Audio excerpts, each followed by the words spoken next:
Hello viewers, मैं निशामिता एक बार फिर से आप सभी के सामने हाजिर हूँ पथ प्रदर्शक की ओर से राजस्थान के जीके के एक इम्पॉर्टेंट टॉपिक को लेके। और आज का हमारा ये टॉपिक है राजस्थान के लोक देवता। तो राजस्थान के लोक देवताओं की जब हम बात करते हैं तो सबसे पहले नाम आता है पंचपीरों का। और ये जो पंचपीर है इनमें कौन कौन से देवता आते हैं वो मैं आपको बता दूं।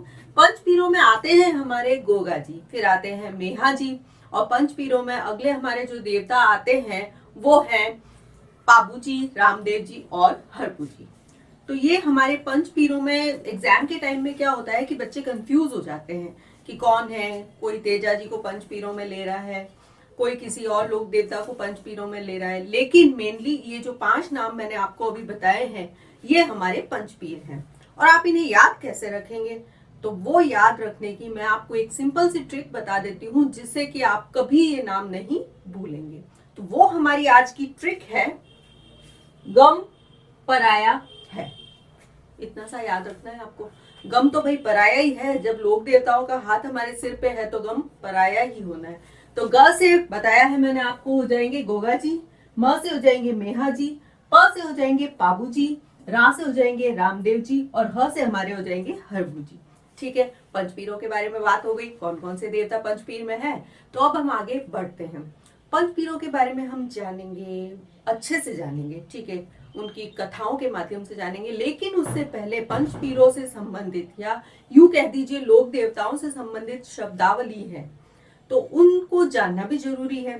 तो इन शब्दावली में कुछ शब्द आते हैं जहां आकर के हम अटक जाते हैं कि ये होता क्या है। तो देखिए, इस शब्दावली में जो है सबसे पहले शब्द है नाभा। ठीक है, नाभा के बारे में अगर हम बात करें तो ये हमारे आराध्य देव की जो प्रतिकृति होती है उसको गले में धारण करते हैं ना, उसे नाभा कहते हैं। ठीक है, इतना याद रह जाएगा आपको। उसके बाद में आ जाते हैं पर्चा। पर्चा जो होता है इन्हीं लोक देवताओं द्वारा अपनी अलौकिक शक्तियों के द्वारा किसी कार्य का करना या करवाया जाना पर्चा कहते हैं। ठीक है, उसके बाद में है चिरजा। चिरजा जो है वो देवी के जागरण के समय, राती जगह होता है तो जागरण के समय महिलाओं द्वारा गाए जाने वाले भजन और मंत्रोच्चारण को चिरजा कहा जाता है यहाँ की भाषा में। उसके बाद में आता है देवरे। तो जो हमारे ये देवता होते हैं उनके पूजा स्थल जो होते हैं जिन्हें चबूतरे नुमा आकृति देकर बनाया जाता है उन्हें कहते हैं देवरे। तो ये तो हो गई हमारी शब्दावली। ठीक है, अब हम आगे बढ़ते हैं। मैंने आपको बताया था कि गोगा जी जो है वो आते हैं पंचपीरों में, तो हम गोगा जी के बारे में बात करते हैं। ऐसी जो लोक कथाएं प्रचलित है उसके अनुसार गोगा जी के बारे में हम यदि बात करते हैं तो उनका जन्म कैसे हुआ। तो उनका जन्म, उनके पिताजी का नाम जो था वो जेवर सिंह जी था। तो जेवर सिंह जी बहुत ही न्यायप्रिय राजा थे, लेकिन वो निसंतान थे। एक बार क्या होता है, वो महल के बाहर खड़े थे, वहीं से एक महिला गुजर रही थी। सुबह का समय था, उस महिला ने उनका चेहरा देखा और देखने के साथ ही वो बोली कि आज का तो मेरा दिन पूरा खराब जाने वाला। इस बात से जेवर सिंह जी बड़े आहत हो गए और उन्होंने संतान प्राप्ति के लिए यज्ञ करना प्रारंभ कर दिया। यज्ञ जो था उन्होंने इतना भारी किया कि उससे इंद्र का सिंहासन, भगवान इंद्र का सिंहासन डावाडोल हो गया और इंद्र जो है अपने सिंहासन को बचाने के लिए हमेशा से जाने गए हैं। तो भगवान इंद्र जो होते हैं वो शनि देवता और नारद मुनि जी को भेजते हैं ये पता लगाने की भाई इतना भारी यज्ञ कौन करवा रहा है और क्यों करवा रहे हैं। अब शनि देवता और नारद मुनि जी जो हैं दोनों आते हैं भूलोक पर और कारण जानना चाहते हैं। तो बिल्कुल जेवर सिंह जी उनको बताते हैं कि मैं संतान प्राप्ति हेतु ये यज्ञ कर रहा हूँ। ठीक है, शनि भगवान और नारद मुनि जी उन्हें कहते हैं नियत समय पश्चात एक साधु सन्यासी आपके यहाँ आएंगे और आपको संतान प्राप्ति का उपाय बताएंगे। जेवर सिंह जी अपने यज्ञ को वहीं बंद करते हैं और जैसा उन्होंने कहा होता है उसी आधार पर, उसी प्रकार एक सन्यासी जो है उनके महल के बाहर आते हैं और वो है नाथ संप्रदाय के जो गुरु हैं गोरखनाथ जी। वो आते हैं और उन्हें पुत्र प्राप्ति हेतु उनकी पत्नी बाछल दे जो है जो उनको देने के लिए गुग्गल फूल देते हैं। उस गुग्गल फूल के परिणाम स्वरूप जो है गोगा जी का जन्म होना माना गया है, ऐसा कहा गया है। गोगा जी से जुड़ी एक और लोक कथा है कि गोगा जी की दूसरी पत्नी जो मैनल दे थी उनसे उनकी शादी से पूर्व ही उनको सांप जो है वो डस लेता है। तो सांप जब डसता है तो गोगा जी का गुस्सा जो है वो अपने चरम पे पहुंच जाता है और वो हवन कुंड में एक एक करके सारे सांपों को जलाने लग जाते हैं। इस बात से सांपों का जो राजा है तक्षक, वो उनके पास में आता है और माफी मांगता है और उनकी पत्नी को ठीक कर देता है। तो इसीलिए उनको नागों का देवता भी कहा गया है। और ऐसा माना जाता है कि जब महमूद गजनवी जो है वो गुजरात के सोमनाथ मंदिर पर आक्रमण करके लौट रहा था, तो गोगा जी के दो मौसेरे भाई थे, सर्जन और अर्जन। उन्होंने अपनी कुछ गायें जो है उनको दे दी थी। तो गोपाल में गोगा जी का मुख्यतः नाम आता है, गौरक्षक राजा में। तो उन्होंने क्या किया कि उनके रक्षार्थ अपने 45 से अधिक पुत्रों और 60 भतीजों के साथ में सेना लेके ये गए और इन्होंने युद्ध किया। तो अभी हमने गोगा जी से संबंधित कुछ प्रचलित लोक कथाएं जो है वो सुनी, उससे उनसे संबंधित कुछ महत्वपूर्ण तथ्य हमारे सामने आते हैं और वो तथ्य क्या है उन पर एक बार फिर से हम नजर डाल देते हैं। सबसे पहले तो उनका जन्म स्थान, तो वो है ददरेवा चूरू। उसके बाद में उनका जन्म कब हुआ था, तो उनका जन्म हुआ था विक्रमी संवत 1003 और कब, भाद्रपद की कृष्ण पक्ष नवमी को। उसी दिन उनका मेला भी भरता है जो कि सबसे बड़ा पशु मेला है। उनके पिताजी, उनका नाम था जेवर सिंह जी चौहान। अगर पूछा जाए उनकी माताजी का नाम, तो उनकी माताजी का नाम बाछल जी था और उनका वंश तो वो चौहान वंश से थे। उनकी शादियां, उनकी 2 शादियां हुई थी। पहली पत्नी का नाम सूर्यल दे था और दूसरी पत्नी का नाम मीनल दे या केलम दे बताया जाता है। उसके बाद में उनके उपनामों की अगर बात की जाए तो उनके उपनाम में सांपों के देवता गोगा पीर, जाहर पीर और गोरक्षक आते हैं। जाहर पीर जो है इसका मतलब होता है जिंदा पीर। जब उनका युद्ध हुआ था महमूद गजनवी के साथ में, तो उनके शौर्य और पराक्रम को देखकर महमूद गजनवी ने उन्हें जाहर पीर के नाम से पुकारा था। इसका मतलब बिल्कुल साफ है, जिंदा पीर। उसके बाद में अगर देखा जाए कि उनकी घोड़ी के बारे में अगर आपसे पूछा जाए तो उनकी घोड़ी थी नीली घोड़ी और उनके मंदिर जो है वो मूलतः खेजड़ी वृक्ष के नीचे बनाए जाते हैं जिन्हें मेड़ी कहते हैं और ये मकबरे नुमा होते हैं। इनके 2 मंदिर जो है बहुत ही प्रसिद्ध है, गोगा मेड़ी और शीश मेड़ी। गोगा मेड़ी जहां पर की लड़ते समय जब ये शहीद हुए थे इनका धड़ गिरा था और शीश मेड़ी वो जगह है जहां पर की इनका सिर जो है वो गिरा था। गोगा मेड़ी का निर्माण कार्य जो है वो कायम खानी सैनिकों के कहने पर फिरोज शाह तुगलक ने करवाया था। कायम खानी सैनिक जो है वो इनके एक वंशज हुए थे गोगा जी के, कायम सिंह जी, उन्हीं के वंशज माने जाते हैं और इसका निर्माण कार्य फिरोज शाह तुगलक ने शुरू करवाया था। लेकिन उस निर्माण कार्य को पूरा जो है बीकानेर के राजा गंगा सिंह जी ने करवाया था। इसीलिए उस मंदिर के बाहर जो है एक पत्थर पर बिस्मिल्लाह लिखा हुआ है। और शीश मेड़ी की अगर बात की जाए तो ये ददरेवा चूरू में है और यहाँ पर एक तालाब है और कहते हैं कि उस तालाब की मिट्टी ले जाते हैं और सर्प के काटे हुए पर यदि लगाते हैं तो सर्प दंश का जो प्रभाव होता है उसे खत्म किया जा सकता है। और गोगा जी की राखड़ी भी बड़ी फेमस है। ये राखड़ी जो है ये किसान अपने हल के ऊपर बांधते हैं, 9 गांठें बांधते हैं इसमें। और इनका प्रमुख वाद्य यंत्र जो है वो है डेरू। गोगा जी की ओल्डी जो है वो सांचौर जालोर में स्थित है। तो गोगा जी के बारे में हमने ये सारे महत्वपूर्ण तथ्य जो है वो जान लिए इस कहानी के माध्यम से। तो अब हमारे अगले जो पंच पीरों के लोक देवता हैं वो है मेहा जी। मेहा जी के बारे में हम यदि बात करें तो इनका जो जन्म स्थान है वो है बापिनी गांव जोधपुर। इनका जन्म 15वीं शताब्दी में हुआ था। इनका घोड़ा जो है उसका नाम कीरत काबरा था। इनका मेला बापिनी गांव जहां इनका जन्म हुआ वहां पे कृष्ण जन्माष्टमी के दिन भरता है। विशेष बातें हैं इनकी कुछ जो कि ध्यान देने योग्य है। ये राव चूड़ा के समकालीन थे और इन्होंने राव चूड़ा को तलवार भेंट की थी। इनके भोपों की वंशवृद्धि नहीं होती है, इसलिए वो गोद लेकर अपने वंश को आगे बढ़ाते हैं और ये मांगलियों के इष्ट देव हैं।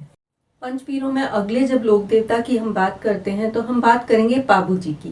पाबू जी का जन्म कोलूमंड फलोदी में 1239 ईस्वी में हुआ था और इनके बारे में एक लोक कथा बड़ी ही प्रचलित है। जिसमें कि इनकी एक बहन सोहनबाई थी और उनका विवाह तय हुआ था जिनराव खिची जी के साथ में। जिनराव खिची जी विवाह के पश्चात एक बार अपनी ससुराल आते हैं, तो यहाँ पर देवल चारणी की केसर कालमी घोड़ी जो है उन्हें बड़ी ही पसंद आती है और इस घोड़ी के बारे में कहा जाता है कि उसकी सुंदरता को देखने के लिए दूर दूर से लोग आया करते थे। वो उस घोड़ी की देवल चारणी से मांग करते हैं, लेकिन देवल चारणी द्वारा उन्हें मना कर दिया जाता है। इसके पश्चात वो पुनः अपने राज्य में लौट जाते हैं। तो उनके जाने के कुछ समय पश्चात ही पाबूजी का विवाह जो है अमरकोट के राजा सूरजमल की पुत्री सुप्यारदे के साथ में तय होता है और अपने विवाह के लिए पाबूजी इसी घोड़ी केसर कालमी को लेकर रवाना होते हैं। और इसी बीच में जो है उनके जीजाजी जिंदराव जी यहाँ पर देवल चारणी की गायों का अपहरण कर लेते हैं। अब यह बात लेकर देवल चारणी उनके विवाह के समय जो है अमरकोट पहुंच जाती है। जब वो वहां पर पहुंचती है तो पाबूजी के विवाह के कार्यक्रम शुरू हो जाते हैं और सिर्फ 3.5 फेरे जो हुए होते हैं उनके, वहां पर ही वो उन्हें रोक लेती है और कहती है कि मेरी गायें मुझे वापस लाकर दीजिए। पाबूजी और उनके सभी रिश्तेदार उन्हें समझाने की कोशिश करते हैं कि आपको उतनी ही गायें दे दी जाएगी, आप बस ये विवाह कार्य जो है वो संपूर्ण होने दीजिए। लेकिन देवल चारणी अपनी ही गायों को पुनः पाने की जिद पर अड़ जाती है। तो पाबूजी 3.5 फेरों को बीच में ही छोड़कर और वहां से रवाना हो जाते हैं गौ रक्षार्थ। ये बात ध्यान देने योग्य है कि वो गायों की रक्षा के लिए अपना विवाह छोड़कर बीच में ही वहां से रवाना हो जाते हैं। वो वहां से रवाना जब होते हैं तो आगे जाकर देचू गांव में उनका युद्ध होता है अपने ही जीजा जी के साथ में और वहां पर वो शहीद हो जाते हैं। इसीलिए इन्हें गौरक्षक देवता भी कहा गया है। पाबूजी से संबंधित लोक कथा जानने के बाद में उनसे जुड़े कुछ महत्वपूर्ण तथ्यों पर हम नजर डालेंगे और वो तथ्य है, पाबूजी का जन्म जो है 1239 ईस्वी में कोलूमंड फलोदी में हुआ। उनके पिता का नाम धांधल जी राठौड़ था, उनकी माता का नाम कमला जी था।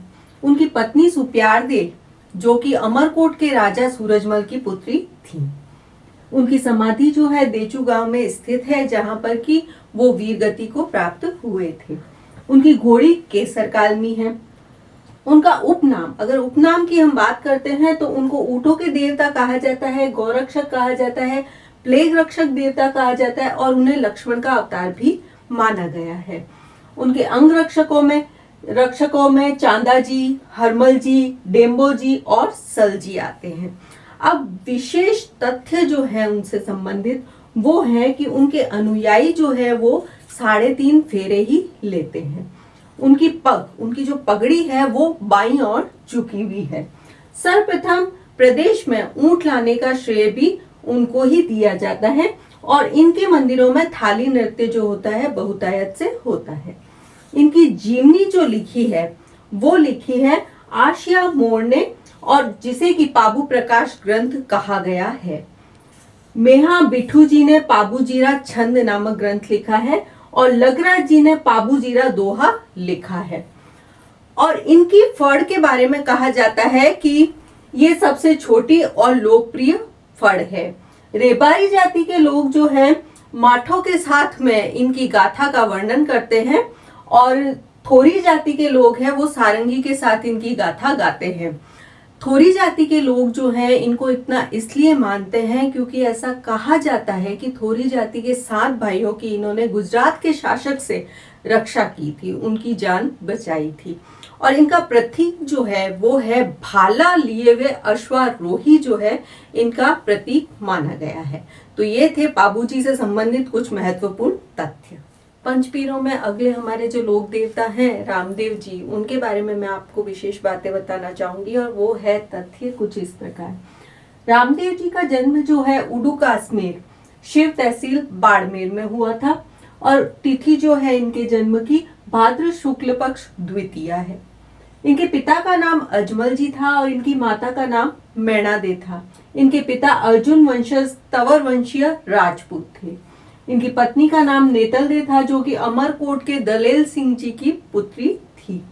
इनके भाई बीरमदेव हैं जो कि बलराम के अवतार कहे गए हैं और रामदेव जी को कृष्ण अवतार माना गया है। इनकी बहनों का नाम था सुगुणा और लाछा। इनके गुरु बालीनाथ जी थे। रामदेव जी की ध्वजा को नेजा कहते हैं, जो कि पचरंगी होती है। इनके ब्यावरे जो है वो रामदेव जी के भजन गीत ब्यावरे कहलाते हैं। इनकी शिष्या डालीबाई थी, जो कि मेघवाल जाति की थी। इनके यात्री जातरू कहलाते हैं। इनका घोड़ा जो है लीला, जिसका रंग नीला है, कहते हैं ना लीले घोड़े रा असवार बाबा रामदेव जी। इनके पुजारी जो है वो भामी जाति के होते हैं। रामदेव जी के बारे में यदि हम बात करें तो इनकी विशेष जो बातें हैं वो ये है कि इनके जो मेघवाल जाति के भक्त होते हैं ना, वो रीखिया कहलाते हैं और इन्होंने कामड़ पंथ जो है वो चलाया था। कामड़ पंथ के लोग जो है शव को दफनाते हैं, जलाते नहीं है, और उनकी बहुएं जो है वो 13 ताली नृत्य करती हैं। इन्होंने जम्मा की शुरुआत की थी, रात्रि जागरण, छुआछूत को दूर करने के उद्देश्य से। और इनके जो 3 अनुयायी थे, इनके जो विशेष भक्त थे, उन्हें LRH के नाम से जाना जाता है, जो कि थे लक्की बंजारा, रत्ना रायका और हरजी भाटी। रामदेव जी ने जो समाधि ली थी, जीवित समाधि, वो ली थी भाद्र शुक्ल पक्ष एकादशी को 1458 ईस्वी में। और इनसे एक दिन पूर्व जो है इनकी धर्म बहन डालीबाई ने भी समाधि ली थी। इसीलिए रामदेव जी का मेला जो है, उनकी जन्म तिथि भाद्र शुक्ल पक्ष द्वितीया से लेकर भाद्र शुक्ल पक्ष एकादशी तक भरता है। और कहाँ? रूणीचे में। छोटा रामदेवरा जो है वो गुजरात में है और बड़ा तो सबको ज्ञात ही है, रूणीचा रामदेवरा में है। और राजस्थान का यदि छोटा रामदेवरा की बात की जाए तो खुंडियास अजमेर में है। रामदेव जी को पीरों के पीर कहा गया है। कहा जाता है कि मक्का से 5 पीर इनकी परीक्षा लेने आए थे। तो उन्होंने जब रामदेव जी के यहाँ पर वो आए और उन्होंने बोला कि हमें तो उन्हीं बर्तनों में खाना खाना है जिनमें कि हम रोज खाना खाते हैं। रामदेव जी ने पर्चा दिया और उन्होंने वो ही बर्तन जो है अपने अलौकिक प्रभाव से उसी स्थान पर मंगवाए जहां पर कि उन पीरों को वो भोजन कराने वाले थे। तो उन पीर ने उन्हें रामसा पीर की उपाधि दी। तो रामदेव जी के जो उपनाम है उनमें रामसा पीर और रूणी चेरा धनिया और एक है ठाकुर जी। इन तीनों नामों से उन्हें जाना जाता है। इन्होंने सातल में भैरव राक्षस को मार गिराया था और ये पहले ऐसे पीर हैं जो कि स्वयं एक कवि थे। इन्होंने 24 बाणियां लिखी थी। तो रामदेव जी के बारे में ये महत्वपूर्ण तथ्य जो है ये आपके सामने है। पंच पीरों में जो अब हमारे अगले देवता हैं वो हैं हरबू जी। हरबू जी के बारे में हम कुछ विशेष जानकारी जानेंगे और वो इस प्रकार है। हरबू जी का जन्म स्थान जो है वो बुडेल नागौर में है। इनका मंदिर जो है बेंगटी फलोदी में है, जिसका निर्माण कार्य अजीत सिंह द्वारा 1721 में करवाया गया था। इनके पिता का नाम मेहाजी साखला था, जो कि साखला राजपूत थे। इनके पुजारी जो है, इनके मंदिर के पुजारी, वो साखला जाति के होते हैं। इनके गुरु बालीनाथ जी थे।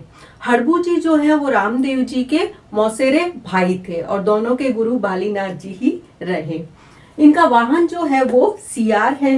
इनके जो उपनाम है वो है शकुन शास्त्र के ज्ञाता, वचन सिद्ध, योगी सन्यासी और वीर योद्धा के नाम से भी इन्हें जाना जाता है। इनके बारे में कहा जाता है कि इन्होंने राव जोधा को मंडोर मुक्त कराने के लिए तलवार भेंट की थी और जीत के पश्चात राव जोधा ने खुश होकर इन्हें बेंगटी गांव जो है वो प्रदान किया था। ये जो है ये शहीद हुए थे 1453 में और इनका मेला जो है भाद्रपद शुक्ल पक्ष में पड़ता है। इनके मंदिरों में जो है छकड़ा गाड़ी की पूजा की जाती है और कहा जाता है कि छकड़ा गाड़ी में ये अशक्त गायों के लिए चारा लाते थे। इस प्रकार आज के हमारे वीडियो में हमने 5 देवताओं के बारे में, 5 पीरों के बारे में जाना। तो यदि आपको हमारा ये वीडियो पसंद आ रहा है तो आप हमारे चैनल को लाइक और सब्सक्राइब करना ना भूलें। धन्यवाद।